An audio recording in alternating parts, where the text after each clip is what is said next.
sefer karşınıza dikişle geldim. Bu kalıbı tamamen hasta çocuklar için düşündüm. Benim yeğenim maalesef lösemi hastalığına yakalandı. Tedavi sürecinde kıyafet giydirmede, çıkarmada çok zorlanıyordu. Azıcık terzilik bilgim olduğu için hemen dedim abla böyle bir bağcıklı kıyafet yapalım. Çocuk çünkü çıkarıp giymede rahat etsin diye. Böyle bağcıklı, içten de bağcıklı, rahat bir elbise modeli. Zaten benim kanalımı izleyenler varsa bu modelin örgü versiyonunu yapmıştım. Tamamıyla oradan aklıma geldi. Hani rahatlıkla çıkartıp giyildiği için çocuk hiçbir şekilde zorlanmayacak. Zaten ben ona toplamda 4 tane elbise diktim. Bu 5. elbisem. Allah nasip ederse yarın bu elbiseyi de teslim edeceğim. Şu an tedavi sürecine başladığı için kıyafet giymekte zorlanıyor kuzum. 5 yaşında şu an. Vereceğim kalıp ölçüleri zaten şu şekilde, nasıl çıkarıldığını hem tişört üzerinden hem normal üstten böyle hemen pratik bir şekilde anlatmaya çalıştım. Önce kalıbı çıkartacağız, sonra nasıl diktiğimi göstereceğim. Yani ben profesyonel dikişi asla yapmadım.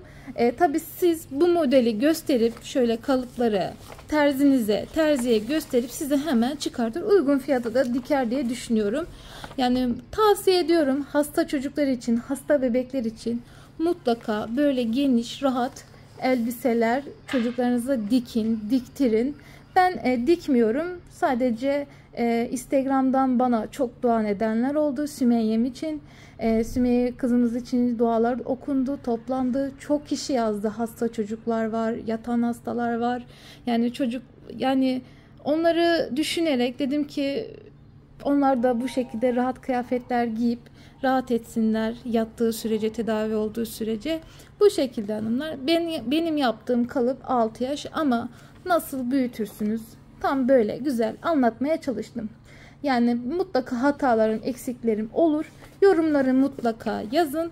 Elimden geldiğince, fırsat buldukça, kafam yerinde olduğu sürece size cevap veririm.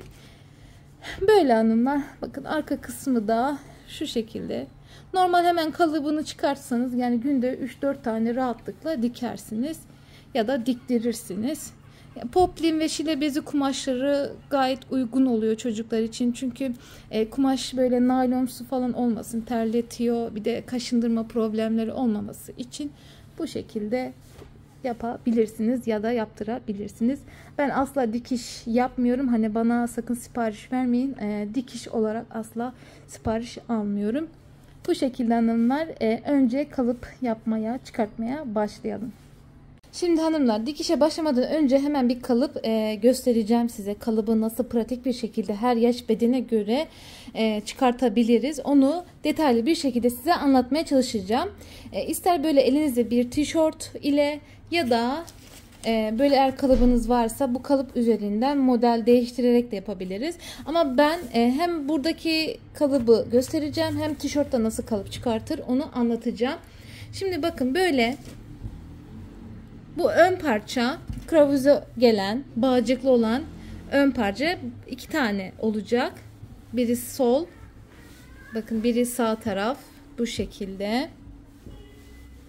Bu arka parça şöyle. Bu da kol payı. Bunlar da bağcık kısımları. Şimdi öncelikle kalıbı nasıl çıkartıyoruz? Elimde şöyle bir kalıp vardı. Bu kalıptan çıkartarak model verdim. Şimdi birlikte hemen bu normalde bakın elbise kalıbı ama normalde temel beden kalıbı olarak geçiyor. Bakın kol kısmı da burada. Kolu zaten biz çıkartmayacağız. Kolu kendimiz yapacağız. Bu model pratik bir kalıp olduğu için direkt anlatacağım. Şimdi hanımlar kaç yaş grubu yapmak istiyorsanız elinizde mutlaka bir tişört olabilir ya da bir hırka, bir penye de olabilir. Şimdi ölçü bakıyoruz. Şimdi arka kısım buradan, burası arka, arkanın ortası oluyor. Şimdi bu 1 yaş için bakıyorum. Arka yaka kısımdan boy ölçüsü 25 santim. Bir yaş için siz bunu 2 santimde birazcık etek boyu verin. Yani 28-30 santime kadar uzun yapabilirsiniz. Zaten uzunluğu tamamen size bağlı kalmış. Şimdi biz kaç yaş yapmıştık? 6 yaş yapmıştık. 6 yaş için zaten fark ettiyseniz her yaş grubu için böyle yarımşar santim, yarım santim, bakın hep her bir yaş grubuna, bakın her yaş grubuna göre, bakın 1, 2, 3, 4, 5, 6, 7, 8, 9, 10, 11, 12. Fark ettiyseniz 9'a kadar yarımşar santim büyüyor. 8'den sonra bakın 8, 9'da birer santim boy uzunluğu artıyor. Omuz ve boy uzunluğu. Şimdi hemen yapalım, çizelim. Burası, bakın şu kısım kumaş katı. Burası dikişli olmayacak. Kumaş katı. Şimdi biz bir yaşı dedim ya 26-27 santim. 2 yaşı kaç yapalım? Biraz fazla uzun olsun istiyorum. Diyelim 30 santim yapabilirim. İşte 5 yaşı 33-34 yapabilirim. 6 yaşı işte 40 yapabilirim. Hani biraz uzun olsun, biraz elbise tarzı yapabilirsiniz. İşte kısa gömlek tarzı da yapabilirsiniz. Ama elbise yapıyorsanız 50 santim olsun 6 yaşta. Çünkü ben Sümeyye'ye diktiğimde 50 santim uzunluğundaydı. Bakın 50 santim uzunluğunda. Siz zaten kalıbı kağıda ya da bir şeye aktarırken önemli olan şu omuzları tutturmak. Bu omuzları yaptıktan sonra kumaş verdiği kadar da yapabilirsiniz. Biz diyelim şimdi ben 6 yaş için belirliyorum. Şurası yaka kısmı olacak. Şimdi 6 yaşta en ölçüsü bakıyorum 15,5 santim. Hemen burası kumaş katı olduğu için 15,5 yerine dikiş payıyla birlikte 17 yapıyorum. 17 santim. Hemen işaretleyelim. 17 santim. 17 santim. Şimdi bakın burası yaka kısmını belirlemiştik. Şurayı böyle çizelim bir. Düz. Burası verdiği kadar olacak. Şöyle yapalım. Şimdi bakın fark ettiyseniz yakanın genişliği pek fark etmiyor. Ta 13 yaşa kadar aradaki yaka genişliği bakın 6 santim. Bakın bir yaşta 5 santim. Yani birden 13 yaşa kadar yakanın genişlik kısmı birer santim, 1 santim oynadı. Yani milim oynayarak hani bir yaştan 13 yaşa kadar yani 1 santim var. Yani bir yaş olan kısım bakın 5 santim. 6 yaş kısmına geldiği zaman 5,5 santim. Biz 6 yaş yaptığımız için hemen şuradan işaretliyoruz. 5,5 santim yazalım. 5,5 santim böyle yazayım. SM. Şimdi şuradan, şurası yaka kısım ya, belirledik ya burayı. Yaka kısım olduğu için buradan 1,5 santim ya da 2 santim aşağıya girebilirsiniz. Fark etmiyor. Her yaş grubunda bakın baktığımız zaman 1 santim, 1,5 santim oynama var. Yaka düşüklüğü. Burası da yaka düşüklüğü. Şurasıyla burasını bu şekilde hafif yuvarlak yapıyoruz. Yaka, arkanın yaka kısmını yaptık. Arka ense, yaka diyorum. Yani burası ense kısmı. Şimdi ne yapıyoruz? Buradan da omuz kısmını belirleyeceğiz. Omuz kısmını belirlemek için de toplam 2 santim yeterli. 2 santim aşağı indik. Hemen şu yaka kısımdan şurayı birleştiriyorum. Burayı böyle birleştirdim. Bakın. Şimdi bak bu şekilde bir kalıbımız oldu. Şimdi kol oyuntusu fazla bu modelde gerekmiyor. Bu gömlek tarzı bir şey olduğu için fazla oyuntulu oluyor arkada. Ama biz kimono tarzı bir şey diktiğimiz için fazla oyuntu payı vermeyeceğiz. Şimdi buradan omuzdan koltuk altını seçeceğiz. Şimdi hanımlar burada bir yaşta 11 santim verdi. Ama biraz biz çocuklar rahat etsin diye bir yaşta 11 santim olduğu için çocuklar rahatlıkla giyebilsin diye ben işte 12 santim her yaş grubuna göre sayıyı artıracaksınız. Bakalım 6 yaşta kaç pay vermişler?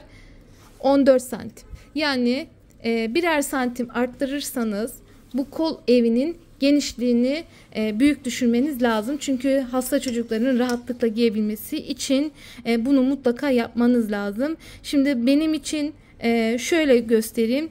Tamamıyla aslında bu size bağlı. Ama 1 yaş yapanlar varsa mutlaka işte 14 santim yapsın. İşte 2 yaş yapanlar varsa 15, 3 yaş 16, 17, 18, 19, 20. Her yaş grubuna göre mutlaka burada kol oyuntusunu arttırın hanımlar. Şimdi ben 20 yapacağım. Çünkü çocuk serumlu koluyla rahat giyebilmesi için geniş bir kol evi yapmam lazım.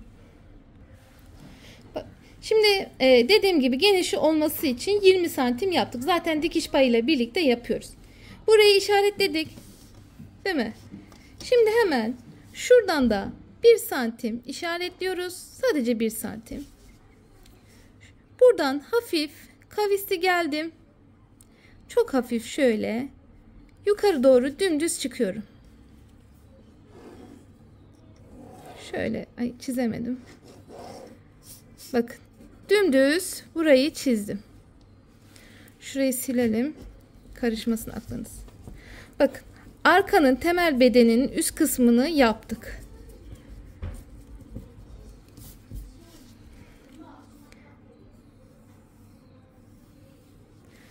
Şimdi burası düz olduğu için şimdi biraz şuradan sonra istediğiniz gibi çan payı verebilirsiniz.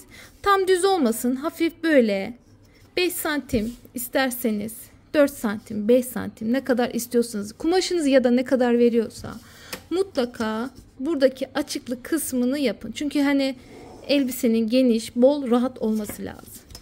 Şimdi bizim temel kalıbımız bu hanımlar. Arka. Bakın. Bu kalıba göre yaptığımız ölçü. Kalıp ölçüsü. Şimdi tişört göstereceğim bunun arkasına. Bu da çok basit. Alın tişörtü elinize. Aynı şekilde arkayı gösteriyorum. Bu tişörtü böyle katlayın ikiye. Her istediğiniz hangi tişört varsa ama biraz böyle bol olan tarz bir şey olsun ki dar olmasın. Çünkü rahatlıkla çocuklar giyebilsin. Hani kumaş katı dediğim şey olay var ya. Bu kumaşı böyle arkaya katladığın zaman bakın şurası kumaş katı. Tamam, burası değil. Bu ikiye parça ayrı. Bu ikiye katladığımız zaman şurası kumaş katı diyorlar. Şimdi bunu böyle yapalım. Tişörte kalıba yerleştirelim. Şimdi bu tişörte göre, şimdi bu elimdeki tişört kaç yaş? Bayağı büyük bir tişört bu. S beden. Bakın bu S beden bir tişört. Yani bu kalıbı kendinize göre de çıkartabilirsiniz. S beden için şunu böyle yapalım. Bakın. Şimdi hemen bakın işaretliyorum. Bedeni burada değil mi? Bedenlerini şöyle nokta koyuyorum. Bakın kol evi. Hani demiştim ya çocuklar rahat giyebilmesi için bu kol evinin genişliğini biraz fazla yapalım. Şuradan işaretleyelim kol evinin yerini. Bedeni olarak da şöyle işaretleyelim. Ama dilerseniz biraz daha geniş yapalım. Çünkü bu model biraz rahat olması için. Ama dar istiyorsanız tabii ki tam tişörte göre de seçebilirsiniz. Ama ben çocukların rahat olması için geniş çıkartmaya çalışıyorum. Kolu işaretledim. Bakın omuz kısmını da işaretledim buradan. Hemen hemen kalıbımı vermeye çalıştı. Şimdi Pardon, şuradan da omuz şeyini seçecektim, yaka kısmını. Şimdi bakın omuzu da işaretledim. Hemen geldim. Bakın omuz kısım. Burası. Bakın yaka kısım. Burası da yaka kısım. Geldim. Şimdi omuz buraya işaretlediğime göre şimdi şurayı şöyle yapalım. 2 santim ölçtüğümüzde şöyle. Şimdi hafif yandan verelim. Bak, yaka ağzı, arkanın ense kısmı. Burası ense. Burası omuz kısım. Ama ben omuzu biraz daha geniş düşünmek istiyorum. Çünkü bu model biraz rahat olsun istiyorum. Şöyle ilk 1 santim daha uzattım. Şimdi burayla burayı kesiştireceğim. Şuradan böyle giriş yaptım. Ben bu modelden yeğenime 5 tane elbise diktim. Bakın böyle yaptım. Aslında şurayı şöyle biraz yuvarlamamız lazım. Şöyle. Sadece şöyle bir yuvarlak doku yeterli olacaktır. Şöyle. Şimdi buradan da dediğim gibi çan. Benim gibi siz elle çizmeyin, cetvelle çizin. Bakın arka kalıbı da bu şekilde tişörtten çıkarttım. Bu kadar basit arka kalıp. Yani başka yapılacak bir şey, işlem yok. Ben kendime bu modelden aynı böyle bu şekilde kalıp çıkardım. Kimono diktim. Yazlık olarak giyiyorum. Şimdi hanımlar, ön kısım için bu sefer kumaş katı olarak kullanmayacağız. Ön parçada çaprazlama var. Şimdi şu şekilde ayarlayacağız. Önce bakın, bir kalıptan çıkardığımız ölçü bu 6 yaş için. Bu da tişörtten çıkarttığımız S beden. Her bedene göre bu şekilde çıkartabiliyorsunuz. Şimdi öne geçiyoruz. Şimdi hemen ön kalıbı çıkartıyoruz. Ön ve arkanın omuz kısım, sadece şu omuz kısımları ve yan kısımları aynı şekilde olacak. Ama bu sefer bu çizimi şu şekilde göstereceğim. Köşeden yapmak zorundayım. Şimdi bakıyorum şöyle kendim. Siz cetvellen falan ölçü alın. Ben şimdi çizimim iyi olduğu için hemen böyle 2 dakikada çizebiliyorum. Şimdi geldik. Şu an ön parçanın kolunu yapıyorum. Şöyle. Şuradaki şöyle çanını da yaptım. Omuz kısım şuradaysa burası bu şekilde. Bakın. Şuradaki işlemin ön kısmını da aynı şekilde yapıyoruz. Şimdi hanımlar, şöyle göstermek istiyorum. Ölçtüğümüzde tam kolun üstünden ya da şu kol çıkıntısının oradan ölçtüğümüzde bakın, kol çıkısından sonra 18 santim. Hemen 18 santimi işaretliyoruz. Buradan da böyle 18 santim işaretleyelim.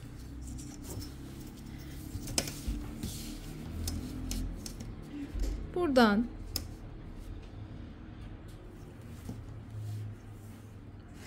şöyle dümdüz bir çizgi çiziyoruz. Şimdi ön kısımdan kravuze olduğu için 6 yaşta 10 santim, yani 5, 6, 4, 7, 10 santim pay verebiliyorsunuz hanımlar. Dilerseniz büyük yaş gruplarında, yani S beden falan, hani 13-14 yaş grupları için 15 santim verin. Ama işte 1-2 yaş, 3 yaş, hani 10 santim şeklinde pay vereceksiniz. Yani arkadan 10 santim fazla olacak. Ama belki bir yaşta belki bu 8 santim olabilir. Aslında bu kapaklama mevzusu sizin isteğinize bağlı. Şimdi şu koltuk altından da çizgi çiziyoruz.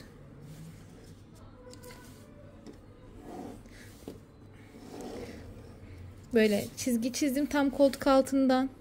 Burası koltuk altı. Şimdi bu koltuk altından toplam 5 santim işaretliyoruz aşağı doğru. Burası bağcık olan kısım olacak. Bağcıkları buradan dikeceğiz. Bağcıkları buradan dikeceğimiz için şuradan da böyle dümdüz çiziyoruz. Şimdi bizim bağcıklayacağımız yer burası. İşaretlediğimiz yer burası. 10 santim dedik ya. Bakın 10 santim. Şimdi burası 10 santim. Şimdi hemen geliyoruz omuzdan şuraya. Bu işaretlediğimiz yere bakın. Bu kalıbı çıkartıyorum. Şimdi burayı da böyle dümdüz aşağıya iniyorum. Ön kalıbı bu kadar.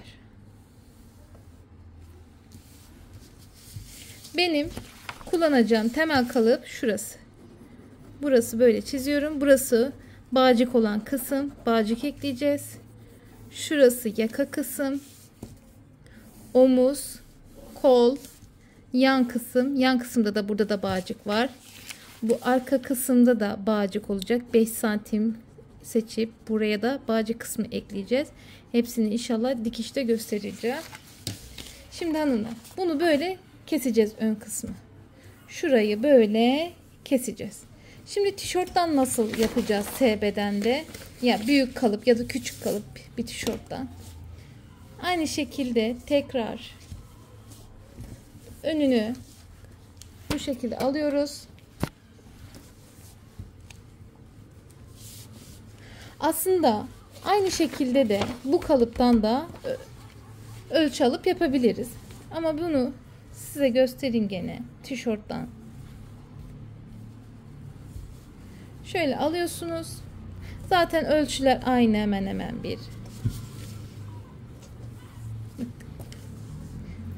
Zaten arkaya çıkardınız mı arkaya göre ön kısmını da çıkartabilirsiniz.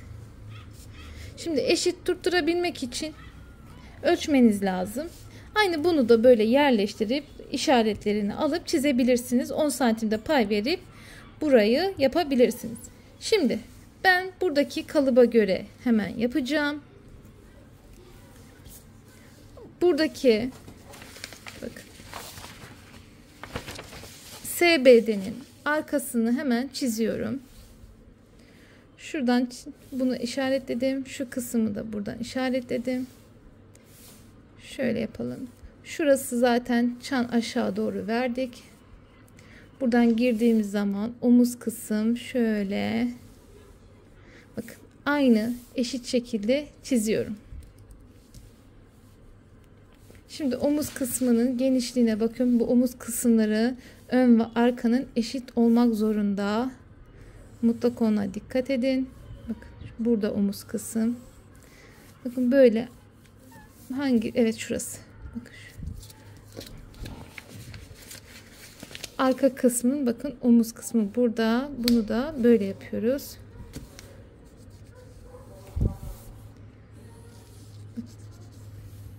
Sadece şu omuzu, kol evi ve yan tarafı eşit olacak. Şimdi kalıpta ne yapmıştık? Önce şuradan bir 5 santim aşağı seçiyorum. Ama yetişkinlerde siz dilerseniz 6, 7, 8 santim seçebilirsiniz. Çünkü S bedende biraz bel yüksekliği fazla olduğu için 8 santim seçebilirsiniz. Çünkü ben de 8-10 santim arası yapmıştım kendime. Burası bağcık kısmı olduğu için hemen şuradan böyle dümdüz bir çizgi çiziyorum. Hemen şuradaki genişliği ölçüyorum.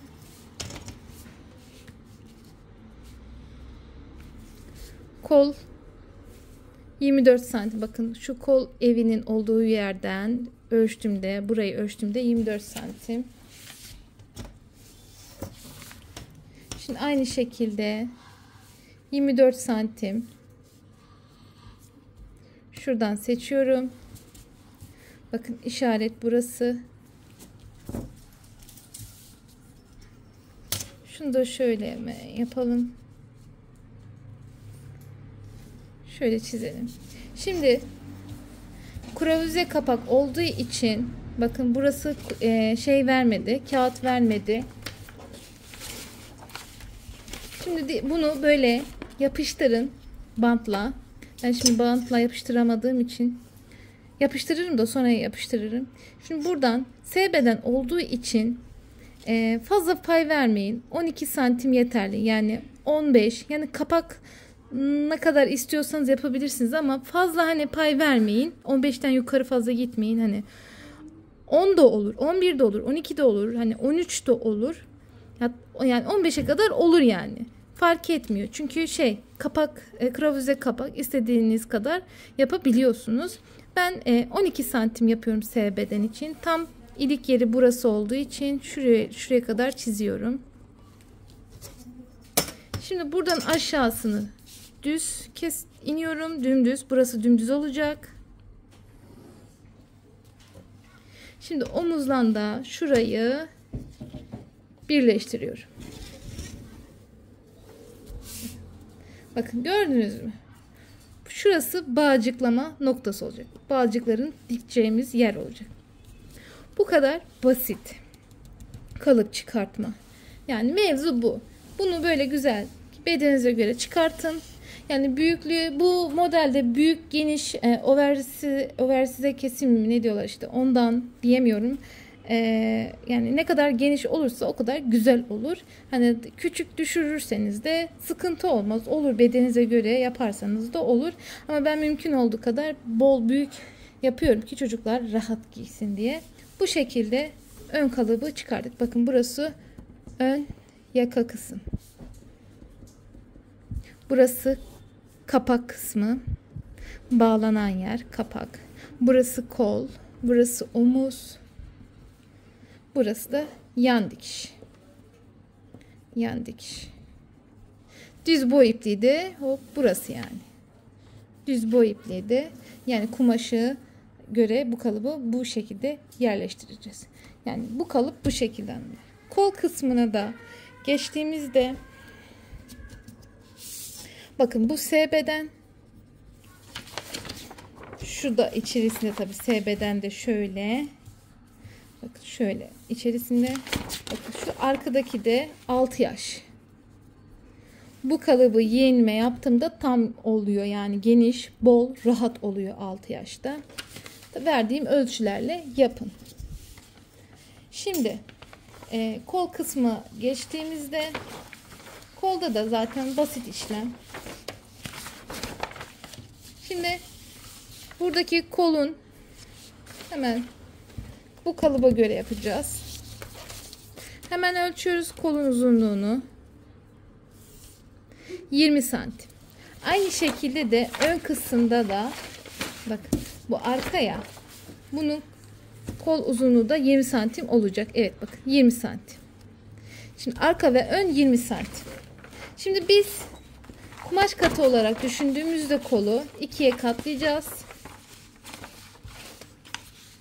Bakın, kolu böyle ikiye katlayacağız. Aslında ikiye katlamaya gerek yok ama bunu kumaş katı olarak düşünün. 20 santim ya. Şöyle yapalım. Vermedi çünkü. Hemen 20 santimi seçiyoruz. Bakın şurası kumaş katı kolun. Şöyle hemen bir düz çizgi. Kolun boyu siz istediğiniz kadar yapabilirsiniz. 27 santim uzun kol yapmak istiyorsanız tamamıyla size dümdüz aşağı inebiliyorsunuz. İster geniş açıp yalı yapabilirsiniz. İsterseniz şöyle dar açılı yapabilirsiniz. Yani kolun genişliği tamamıyla size bağlı. Ama ben genelde dümdüz çiziyorum. Şimdi burası şöyle bilek yeri burası. Burası bilek kısım. Burası omuz kısım. Omuz kısımda da şimdi burası buradan hemen hemen 1,5-2 santim dışarı çıkıyoruz. Tamam mı? Şöyle geçsin. Bakın 1,5-2 santim. Toplam 2 santim çıktı. Şimdi ne yapıyorum? Şu köşeyle de şurayı birbirine çatıyorum. Bu işlem bu kadar önemli. Kol bu. 2 santim çıkıntı yapıyorsunuz. Bu kadar. Şu kol ne kadar vermişti? 20 santim. 20 santim uzunluğunda uzun çizgi çizdim. 2 santim çıkıntı yaptım. Kolu istediğim kadar verdim. Şimdi S bedende bakalım ne kadarmış kol boyu. Bu S beden. Bakın. Bakın 23 santim. O zaman ne yapacaktık? Buradan da 23 santim yapacaktık. Yani şöyle buradan böyle 23 santim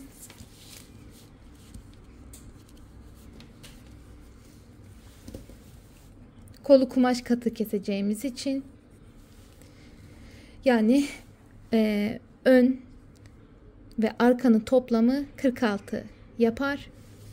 S bedende burası düz boy ipliği, kolun verdiği boy 2 santim çıkarım. 2 santim çıktıktan sonra bu şekilde kolu çizerim. Yani şurası benim kalıbım hanımlar. Buradan keseceğim. Bu şekilde de kol kısmını çıkartıyoruz hanımlar. Bunlar nasıl kumaşa yerleştirilir göstereceğim. Bir de bağcıklar için 5'er santimden uzun uzun şeritler keseceksiniz. 5 santim genişliğinde toplam 4 tane bağcık keseceksiniz. Bu şekilde hanımlar kalıbı çıkartıyoruz. Ben şimdi kesiyorum. Kumaşı nasıl yerleştirilir onu göstereceğim. Şimdi hanımlar kesiyoruz. Böyle çizdiğimiz kalıbı güzelce kesiyoruz.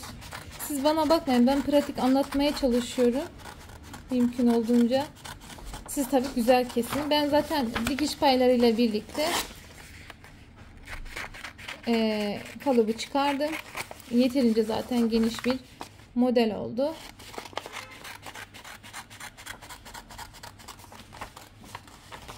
Şöyle. Bu elimdeki parça ön.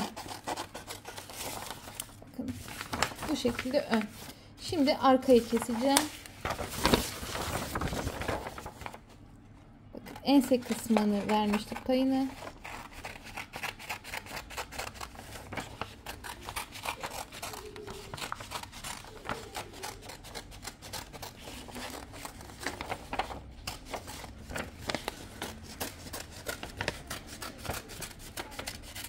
Evet bakın arka kısmı da çıkarttım. Şimdi kol. Ben 6 yaşı kestim. Sizler yani bu S bedenli bu 6 yaş. Burada da şunu böyle tek kağıt üzerinde kesebilirsiniz. Hani ben kumaş katını göstermek için yapmıştım. Bu kolun uzunluğu, boyu istediğiniz gibi ayarlayabilirsiniz. Biraz acele ediyorum ki aceleyle biraz yamuk kestim ama sıkıntı değil. Zaten ben kalıbımı kesmiştim daha önceden. Şurası biraz şey oldu. Sıkıntı değil. Şurayı böyle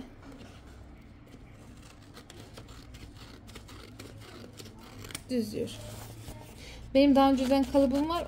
Olduğu için bunu böyle size göstermelik ettim. Kestim. Evet bakın kol kalıbı, arka kalıp, ön kalıp. Şimdi bunları kumaşa yerleştiriyoruz. Şimdi hanımlar elimde böyle kumaş var. Artık verdiği kadar size göstereceğim. Normalde 1,5 metreden çıkıyor bu parça. 1 metreden de çıkıyor ama kumaşın eni eğer genişse rahatlıkla çıkar. Bu elimdeki bakayım parça kaç santim. Şimdi boyunu ölçüyorum. 85 santim. 6 yaş yaptığım için inşallah yeter diye düşünüyorum. Ama bunun bayağı genişliği var. Şöyle enini ölçelim hemen. Ben böyle hani işinizi görsün, pratik bir şekilde anlatıyorum. Bu 1 metre, 1,5 yani 1,60 santim. 160 santim genişliğinde kumaş rahatlıkla çıkartır hanımlar. Şimdi kumaşı verimli kullanabilmek için şunu böyle uzaklaştıralım biraz. Bu neden olmadı? Şöyle. Eyvah. Bir saniye. Şimdi hanımlar, kumaşınızı tabii siz ütüleyin. Ben şimdi böyle alelacele keseceğim, göstereceğim. Çünkü yarın ben bu kumaş şey getireceğim için, ablama getireceğim için şimdi size böyle alelacele gösteriyorum. Şimdi arka için bakın kumaş katı olacak. Burası kumaş, yani dikişsiz olacak arkası. Bunu böyle şu şeyi bakın şurasını güzelce ayarlıyorsunuz. Kumaşınızı tasarruflu kullanın. Şöyle kumaşı yani yettirin yani. Bakın bayağı bir şey var, parça var. Şimdi bunu elbise olarak düşünüyoruz ya, bu parçayı. Şimdi ister gömlek, bu boyutta gömlek yapabilirsiniz. Şimdi bu kumaş verdiği kadar da elbise yapabilirsiniz. Şimdi şöyle bakın. Bunu bakın arkayı bu şekilde yerleştiriyoruz. Tamam mı? Burası elbisenin verdiği pay. Bu aşağısı. Ne yapacaksınız? Bunu güzel iğneleyeceksin. Şunu böyle sıfırlayın kumaş katına. Burayı güzel iğneleyin. Sonra şu cetveli alın. Elbise yapacaksınız ya. Şu kesimi cetveli koyun böyle. Şöyle kesin. Boyunu ayarlayın. Kaç santim uzunluğunda. Böyle kalemle, tükenmez kurşun kalemle ya da sabunla böyle güzelce elbise boyunu alın. Gömlek boyu budur. Elbise boyu da istediğiniz kısalıkta istiyorsanız ona göre ölçü vereceksiniz. Yani kalıbı şuradan alacaksınız. Kalemi şöyle çizeceksiniz. Arka bu şekilde. Ön kısımda bu kumaşı böyle güzel katlıyoruz. Ön kısım için. Şunu şöyle yapalım. Dilerseniz komple ikiye katlayıp da yapabilirsiniz. Hani kumaşı nasıl verimli kullanabiliyorsanız o şekilde de yapabilirsiniz. Şimdi bunu da böyle yerleştiriyoruz. Burada kumaş katı yok. Gözüküyor mu? Evet, gözüküyor. Şunu şöyle yapalım. Şimdi ön kısımda kumaş katı yok hanımlar. Şurayı böyle biraz daha getirelim.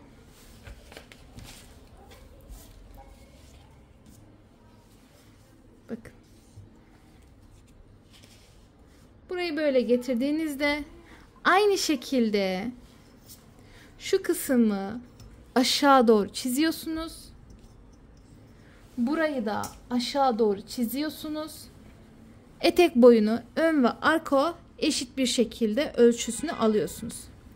Yani buradan aşağı diyelim siz şu koltuktan aşağıya şöyle göstereyim. Koltuk altından aşağıya diyelim 35 santim yaptınız. Şu kadar bu etek boyu. Aynı şekilde de önün koltuk altından 35 santimi seçip çizeceksiniz. İğneleyin. Ondan sonra keseceksiniz. Şimdi kolu da alıyoruz. Bakın kol kısmı da alıyoruz. Kumaşınız veriyorsa tabii ki. İnşallah verir. Mesela yaptığım şu ölçüde yetmiyor mesela. Yani kumaşınız 1 metre olsun hanımlar. Çünkü kol parçası var. Kolu hani kısa kollu da yapabilirsiniz. Boyunu bu düz olan yerden keseceksiniz. Biz işte kısa kollu yapalım. Şimdi kolda 2 tane kol çıkaracağız. Bir tane değil, 2 parça çıkaracağız.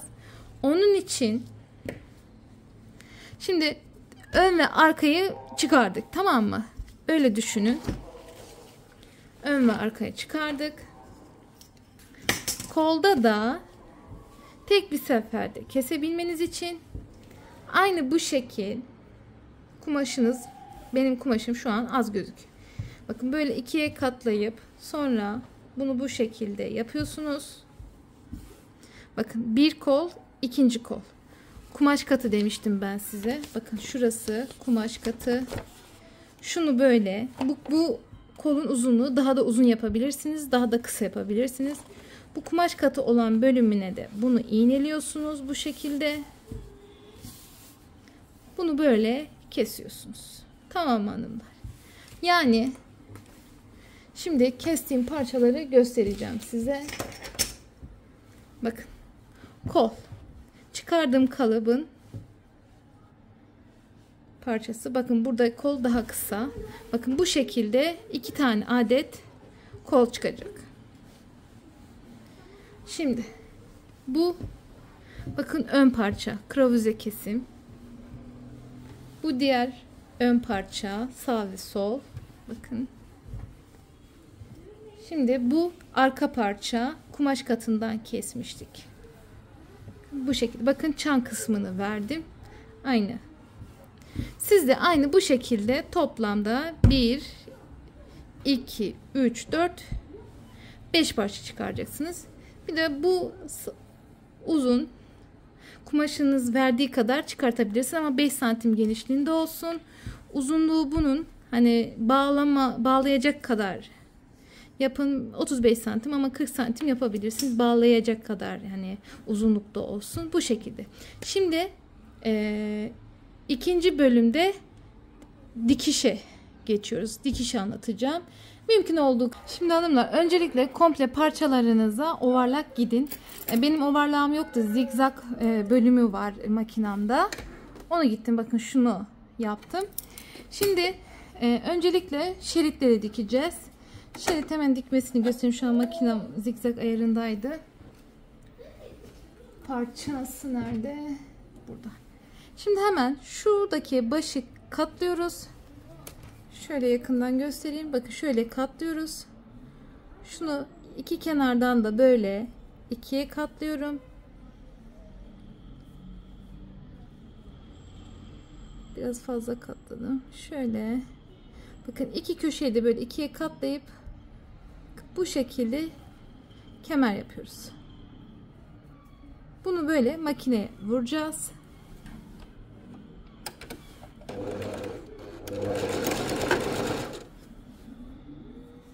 Dört tane var bu kemerden. Dördünü de mutlaka dikin. Çünkü dikerken bu kemerleri yerleştireceğiz. Şu ipleri de böyle içine yerleştirelim. Böyle hemen hızlıca dikiyoruz.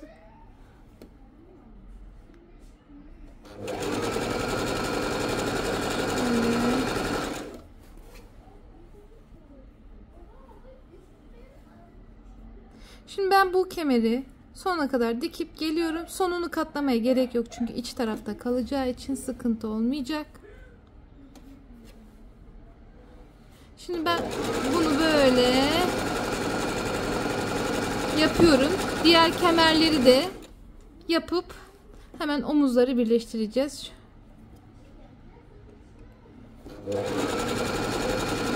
Şöyle. Bu kadar. Şimdi hemen omuz kısımları birleştiriyoruz. Şimdi şu makineyi böyle geriye alalım. Bakın ön kapak bu kısım sol taraf.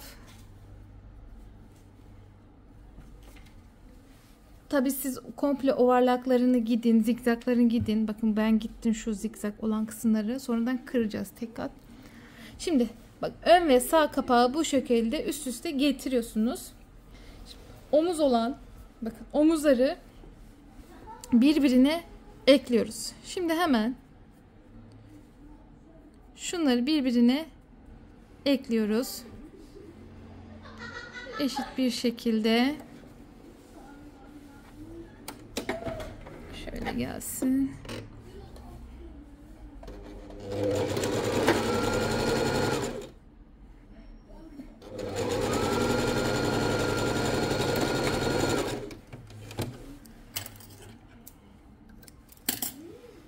Şimdi hemen diğer tarafın omuzunu birleştiriyorum.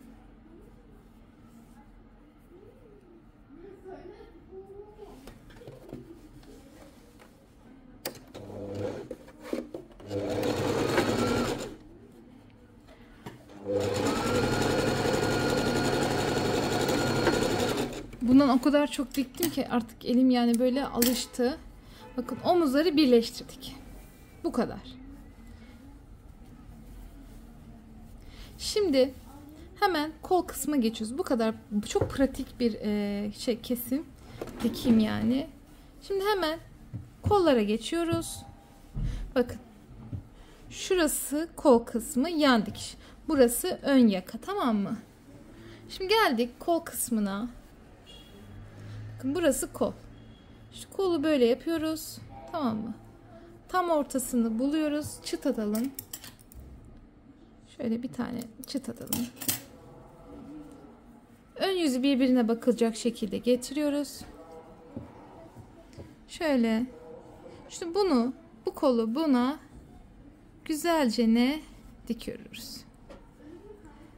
Eğer kolunuz fazla pay geldiyse burada büzgü yapabilirsiniz. Şurada böyle. Bakın eşit şekilde yaptığımız zaman bakın birer santim neredeyse çıkış yapıyor. Hiç sıkıntı değil. Bakın onu da hemen size pratik bir şekilde göstereceğim.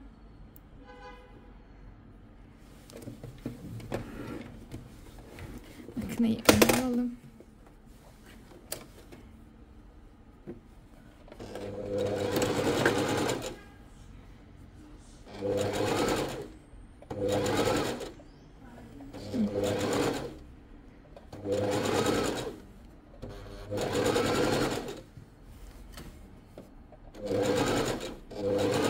Ben en son zikzak çekeceğim için şu ortayı boş bırakıyorum, tamam mı? Şurayı dikmiyorum. Şu omuz ortası tam burası diktiğim yer. Buraya bırakıyorum boş. Atlıyorum.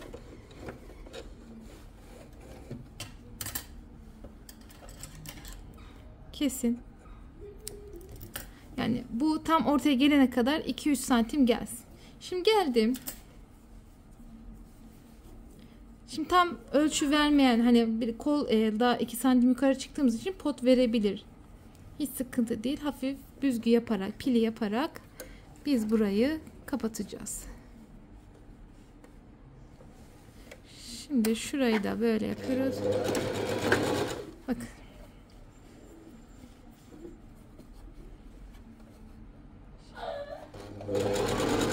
Şöyle.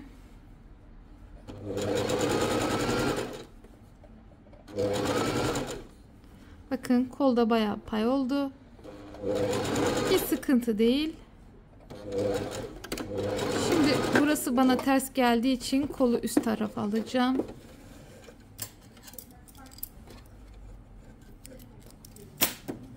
Bakın. Kol kısmına bakın pile. İster büzgü, ister pili yapabilirsiniz. Şimdi eşit bir şekilde dağıtacağım.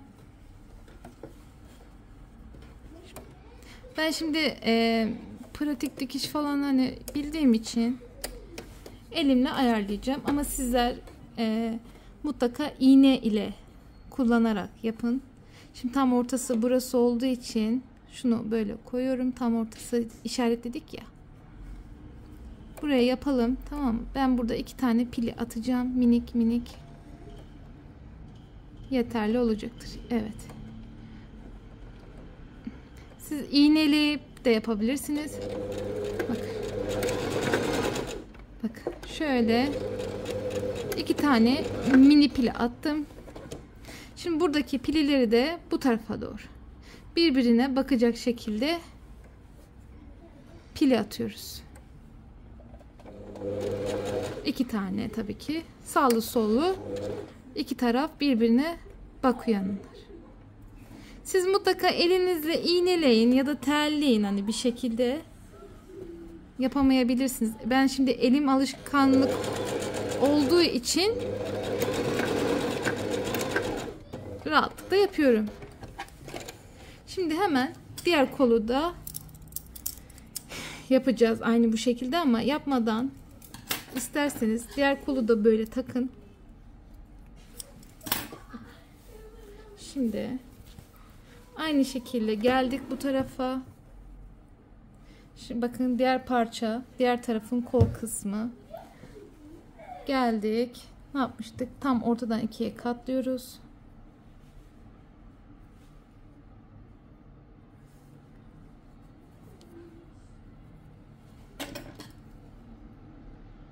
Şuraya çıt attım. Geldim. Aynı teknikle Aslında şuradan başlayayım ki bir daha geri dönmeyeyim. Şöyle göstereyim.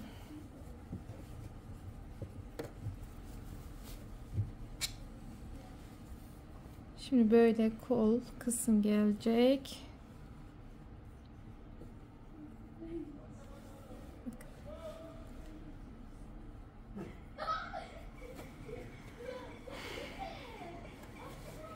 Şimdi hemen aynı teknikle dikiyoruz.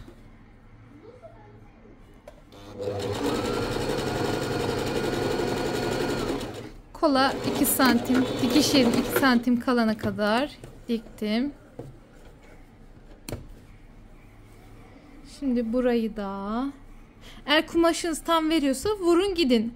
Eğer böyle birazcık kumaş artıyorsa mutlaka aynı bu işlemi pratik bir şekilde yapabilirsiniz. Sakın kesmeyin çünkü kol o zaman kötü düşer. Büzgü payı, pili payı yaparsanız koluna güzel durur, şık durur. Ben daha önceden bu kalıbı kestiğim için başka bir ölçüyle, başka ölçü dediğim size gösterdiğim kalıp birazcık büyük yani. Bu elimdeki kalıp 5 yaş, size gösterdiğim 6 yaştı. Bakın pili payı verdi.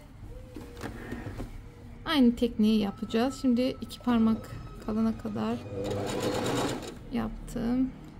Şimdi tam ortası, bakın işaretlediğim noktayı buraya getiriyorum. 2 tane pili payı vereceğim. Birbirine bakacak şekilde ayarlıyorum. Şimdi burada da aynı şekilde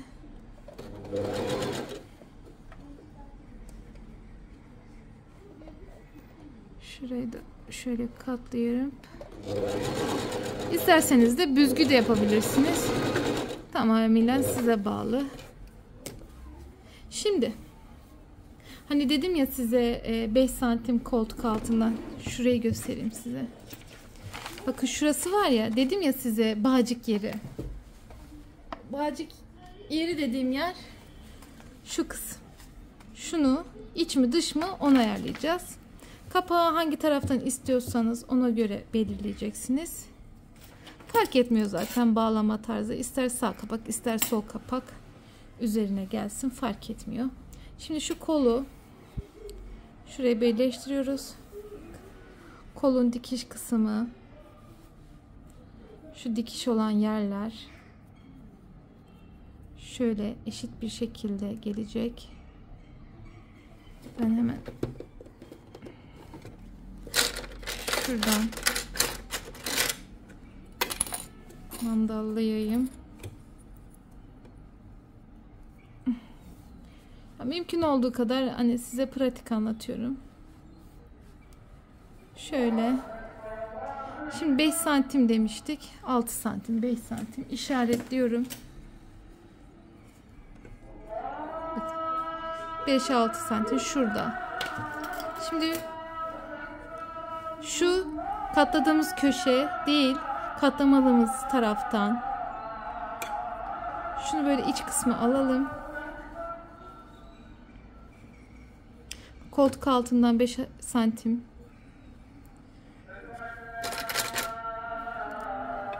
Bunu da böyle katladım. Bakın fazla verdi kumaş. Olabilir. Orası hiç sıkıntı değil. Keseceğiz zaten.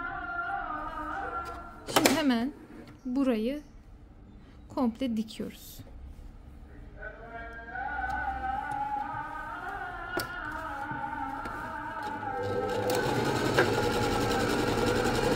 Böyle.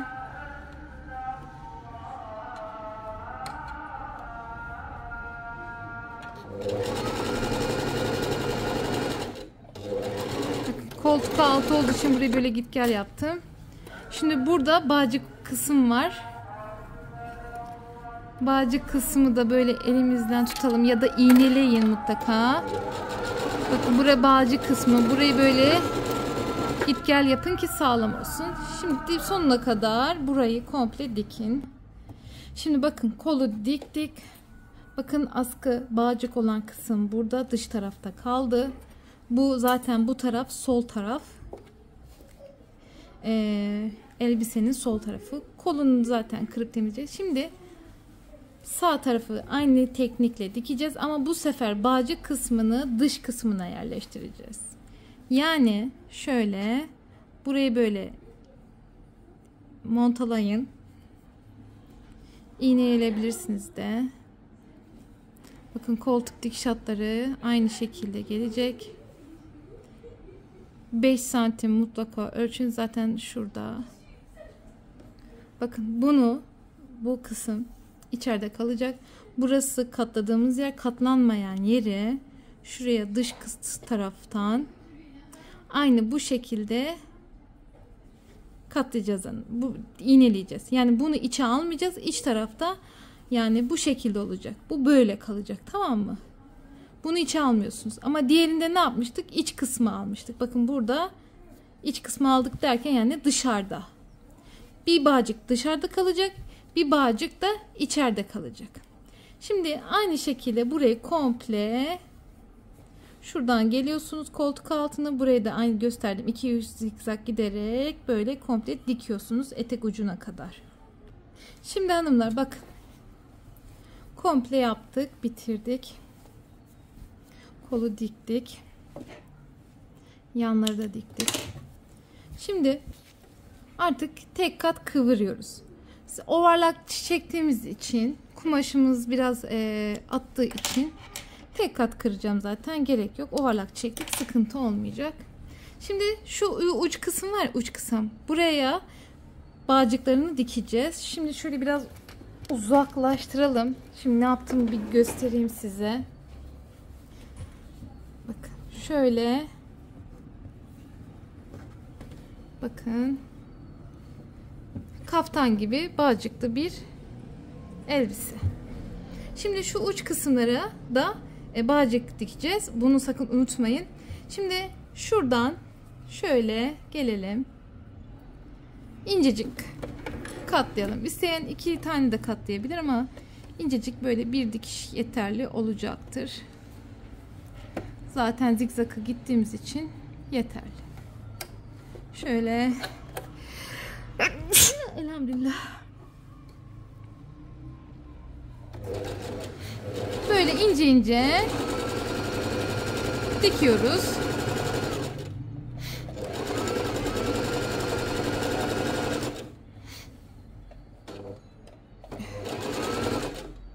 İsteyen pervaz dikebilir ama ben pervaz dikmedim. Ya, o biraz zorluyor. Yetişkinlerde mesela kendinize göre yaptığın zaman pervaz olur. Ama ben hani çocukların rahat giymesi için tasarladım. Bakın. Şu kısım katladığımız kısım. Burası katlamadığımız kısım. Tam o kısma geldik. Bu şimdi şu şekilde olacak. Burası ön kısım ya. Ön birbirine eklenecek. Burası böyle dışarı bakacak. İç kısmı asla bakmayacak. Aynı bu şekilde benim yerleştirdiğim gibi yerleştireceksiniz. Şimdi burayı böyle birkaç kere zikzak yapıyorsunuz. Tamam mı? Şimdi burası verev olan kısım. Burayı da böyle kırın.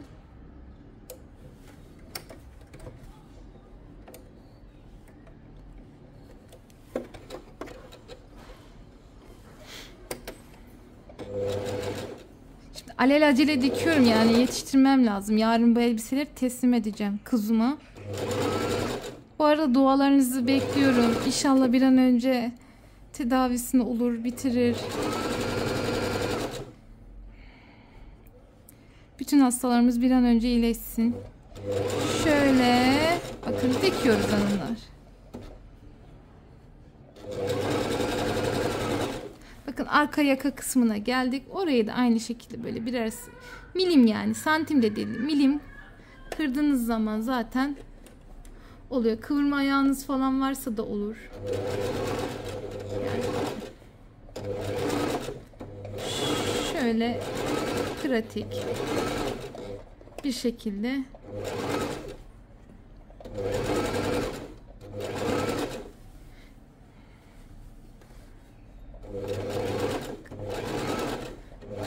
Bakın böyle devam. Bakın geldik diğer tarafın ön yüzüne. Şu uç noktada bağcık takacağız.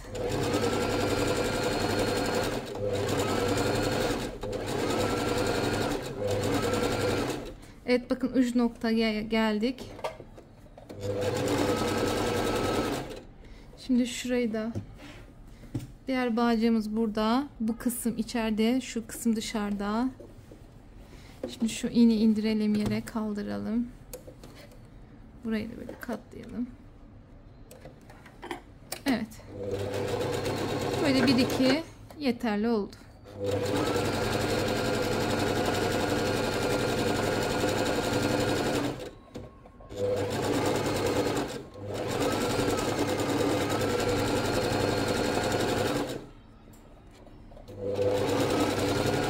Evet, şimdi bu alt kısmını da aynı teknikle kırabilirsiniz. İsterseniz böyle 2 kat da kırabilirsiniz. Tamamen size bağlı. Kolu da, kol kısmını isterseniz 2 kattan şöyle 2 kere kıvıralım.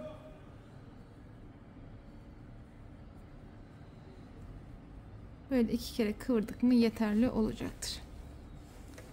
Şimdi hem altını hem bu kol kısım çevrelerini, bu gösterdiğim gibi bakın ince ince,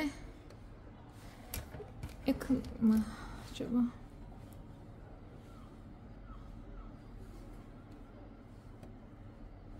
Evet. Bu şekilde hanımlar.